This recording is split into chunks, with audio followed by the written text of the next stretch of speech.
وہ کورس کے اندر کیا کچھ پڑھایا جاتا ہے, جو کچھ اس نے ورڈنگ لکھی ہوئی ہے وہی کوئی یہ گستاخ رسول, گستاخ صحابہ, قادیانی.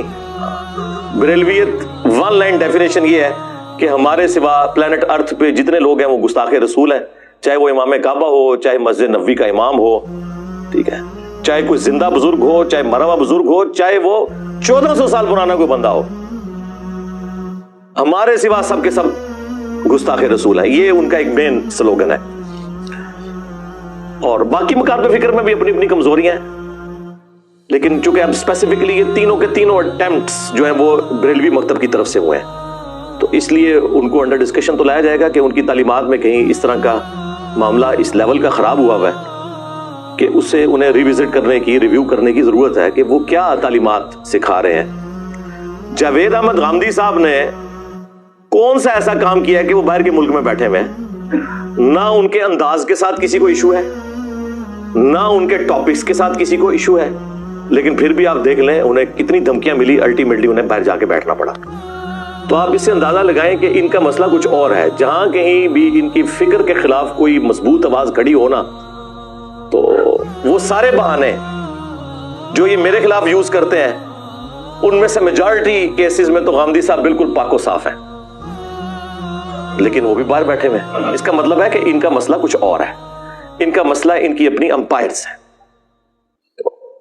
اس طرح کی تحریریں لکھوانا اسٹوڈنٹس کو اور انہیں موٹیویٹ کرنا کہ تم اس طرح کی ایکٹیویٹیز پرفارم کرو, یہ ان لوگوں کی شکست کا اعلان ہے کہ ہمارے پاس علمی دلائل تو ختم ہو گئے ہیں, ہمارے پلے کوئی شے نہیں رہی ہے, لہٰذا اب ہم نے ایکسٹرا جوڈیشل ایکٹیویٹی پرفارم کر کے اپنے مقاصد کو حاصل کرنا ہے, کیونکہ ہمارے پاس قرآن و سنت کے دلائل ختم ہو چکے ہیں. اور یہی ان کا سب سے بڑا ایک سمجھ لیں دکھ ہے, غم ہے, جو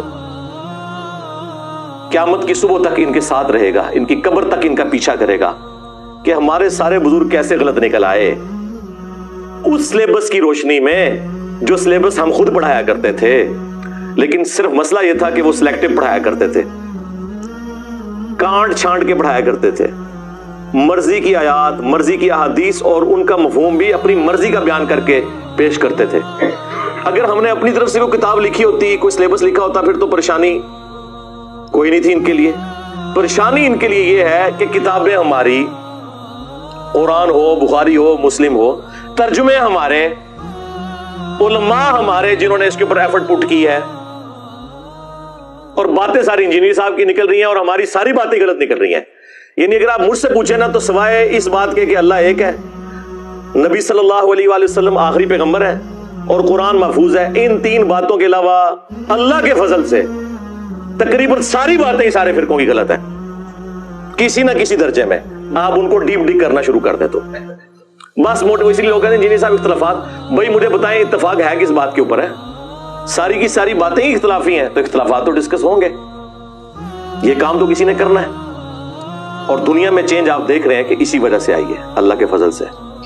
جو صدیوں سے کوششیں ہو رہی تھی اتحاد امت کی, وہ نہیں ہو سکی. اس پلیٹ فارم کی برکت سے ایسا اتحاد امت ہوا ہے کہ سارے فرقے, ان کی پبلک اپنے فرقوں اور بزرگوں کو چھوڑ کر نبی الاسلام کے ساتھ اٹیچ ہو گئے, اور جو مخالفین تھے وہ آپس میں اکٹھے ہو گئے, دونوں طرف اتحاد امت ہو گیا. ایسا اتحاد امت کبھی تاریخ نے دیکھا تھا؟ کبھی بھی نہیں. تو یہ اللہ تعالیٰ کی بڑی خاص کرم نوازی ہے اس حوالے سے, اس میں ہم اللہ کا شکر ادا کرتے ہیں. سبحان اللہ والحمد للہ ولا الہ الا اللہ واللہ اکبر ولا حول ولا قوة الا باللہ العلی العظیم. اللہم صلی علی محمد وعلی آل محمد, آمین. تمام فرقے آپس کے اختلافات کو چھوڑ کر میرے خلاف کلپ بنا رہے ہیں. چلیں ہم اس کلپ کو درست بھی سمجھ لیتے ہیں.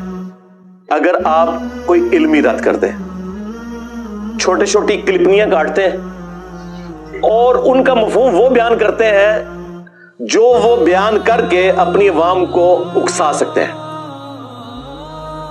تو آپ کیا سمجھتے ہیں اس سے میں ڈر جاؤں گا؟ نا چھڑ دو. آنے تک نہیں تو پتا لگا جتنا منو چونڈی ماری جائے میں اتنا ہی لمحہ پا لیا تو پھر کہہ رہا ہوں. ہاں سیدھی سی بات ہے. اور جس طرح ہمارے ایک پولیٹیکل لیڈر کہتے ہیں نا کہ میں نے تو سیدھا جو ہے ہینڈلرز کے بارے میں بات کرنی ہے, تو یہ بھی آپ یاد رکھیں، میرے ساتھ جو پنگا لے گا نا تو میں نے تمہارے بزرگوں کے بارے میں بات کرنی ہے، تمہیں کوئی شاید سمجھتا ہی نہیں ہو، تم لوگوں کی تو اوقات ہی کوئی نہیں ہے، تمہارے چھوٹے ہوئے لوگوں کی کوئی اوقات نہیں ہے. میں پوڑ کے رکھ چڑھنے جے پچھو لے کے اگے تک سارے اور پوڑ دیتے ہیں. دیکھ لو یہاں سب کو نیگیٹو تعارف ہوتا ہے اور جس نے تعارف کروایا ہوتا ہے اس کو چھوڑ جاتے ہیں اور جس کے بارے میں کروایا ہوتا ہے اس کے ساتھ اٹیچ ہو جاتے ہیں. مجھے بتائیں یہ سچائی نہیں تو اور کیا ہے؟ اور کیا ہے؟ میں نے کہا ان کے خرچے اٹھائے ہوئے ہیں یا میرے ساتھ اٹیچ ہو کے تو ان کی بڑی پذیرائی ہونی ہے. ماں باپ کو اپنے خلاف کرتے ہیں، رشتہ داروں کو اپنے خلاف کرتے ہیں، مسجد کے مولویوں کو اپنے خلاف کر لیتے ہیں، لیکن راستہ نہیں چھوڑتے. الحمدللہ، اللہ کا شکر ہے، یہ سچائی کی طاقت ہے. تو میں نے اس کے اوپر کافی غور و تفکر کیا. ظاہر سب سے بہتر تو میں خود سمجھ سکتا ہوں نا کہ میری کون سی ایسی خوبیاں ہیں جو ان کے لیے مصیبت بنی ہوئی ہیں. تو وہ تو درجنوں باتیں گنوائی جا سکتی ہیں، لیکن اگر اسے سم اپ کیا جائے نا تو میں نے وہ مینلی 3 چیزیں ڈھونڈی ہیں، ان کے اوپر میں انشاءاللہ مختصر گفتگو کروں گا تاکہ جن لوگوں کو ابھی تک نہیں پتا کہ انجینئر صاحب نے کون سی مصیبت ان کے لیے کھڑی کر دی ہے انہیں پتا چل جائے. پہلی جو آپ سمجھ لیں میرا مقدس جرم ہے کہ میں تمام مسلمان فرقوں کو مسلمان سمجھتا ہوں. یہ سب سے بڑا میرا جرم ہے، اس لیے کہ یہ نہیں سمجھتے. اب اس کے اوپر میں تفصیلی گفتگو بعد میں کروں گا. دوسرا جرم ہے کہ میں فرقہ بنانے، مدرسہ بنانے، جماعت بنانے، چندہ بک لانچ کرنے کے خلاف ہوں. اب یہ ساری کی ساری باتیں انہیں سوٹ نہیں کرتی کیونکہ ان سب کی دمیں کٹی ہوئی ہیں. یہ سب یہی کچھ کرتے ہیں اور جس بلی کی دم کٹی ہو اس کی خواہش ہوتی ہے کہ باقی ساری بلیوں کی دم بھی کٹ جائے تاکہ وہ نمایاں نہ ہو کہ یہ دم کٹی بلی جا رہی ہے. اے بندہ جڑا جا رہا ہے جناب V8 اے نے جناب وہ فلانے کو اتنا چندہ لیا سی جتے کھا گیا جائے، مدرسہ اتھے کھلوتے آ جائے اور اس نے اپنے اوپر لگا لیا، مدرسہ وہیں کھڑا ہے اور اس نے سارا پیسہ اپنے اوپر لگا لیا ہے. اور تیسرا مقدس جرم جو ہے، جو سب سے بڑا ہے، جو ہماری دعوت کی بنیاد ہے، وہ ہے خاموشی کا بائیکاٹ. بالکل. آپ پوچھیں گے کہ یہ جو بات تم نے ممبر سے بیان کی ہے یہ کہاں لکھی ہوئی ہے؟ دین اس شخصیت پہ نازل ہوا ہے جس کی قبر مدینے میں ہے صلی اللہ علیہ وآلہ وسلم. ہمیں تم نے یہ بتانا ہے کہ انہوں نے کیا فرمایا. یہ ہے اصل جو تیسرا سب سے بڑا جرم